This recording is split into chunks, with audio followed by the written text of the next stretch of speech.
खबर शामिल करते हैं मीरपुर खास से। अगली हुकूमत मुस्लिम लीग नून की होगी और बहुत जल्द नवाज शरीफ मुल्क में आएंगे।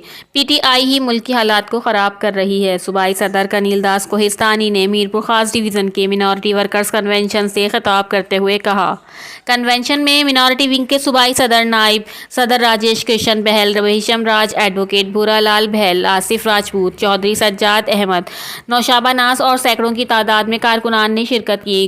कनील दास कोहिस्तानी ने कहा कि मुस्लिम लीग का 2017 का दौर मुल्क की खुशहाली और तरक्की का दौर था। इस दौर में आम इस्तेमाल की अशिया सस्ती थी। सिंध और कराची समेत मुल्क भर में मोटरवेज का जाल बिछा हुआ था जो दहशतगर्दी की लपेट में था। कराची में ख़त्म। उन्होंने कहा कि नवाज शरीफ का मिशन अवाम की हुक्मरानी है। माजी में पीटीआई को हुकूमत में लाया गया और मुल्क को दिवालिया कर दिया गया। वो मियाँ शहबाज शरीफ के आने के बाद चले गए और मुल्क को डिफ़ॉल्ट से बचाया। उनका मज़ीद कहना था कि सिंध के अवाम समेत मुल्क भर के अवाम नवाज शरीफ के आने के रास्ते तलाश कर रहे हैं। नवाज शरीफ 21 अक्टूबर को मुल्क में आ रहे हैं। पाकिस्तान की अगली हुकूमत मुस्लिम लीग की है। उनका कहना था कि सिंध में मौजूदा निगरान हुकूमत पीपल्स पार्टी की मर्जी की है। वर्कर्स कन्वेंशन से खिताब करते हुए मिनॉरिटी विंग के सूबाई नायब सदर राजेश कृष्ण बहल ने कहा कि गुज़िश्ता 15 सालों में रिकॉर्ड करप्शन हुई है। सिंध में पीपल्स पार्टी की हुकूमत है। ये इस वक्त हुआ जब सिंध में डाकू राज कर रहे थे।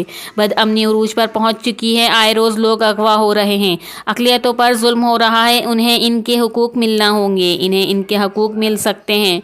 वोट की ताकत से सिंध के अवाम अगले इलेक्शन में मुस्लिम लीग नून के उम्मीदवारों को वोट दें। यही तरक्की और खुशहाली का नाम है। रिपोर्टर शहजाद लाशारी, मीरपुर खास, CCN न्यूज़। और उसके बाद मैं खराज तहसीन पेश करता हूँ पाकिस्तान ऐसा मनी उठा ऐसा उनकी हिमायत कंदासी और ये जोश और जज्बा रुकेगा नहीं।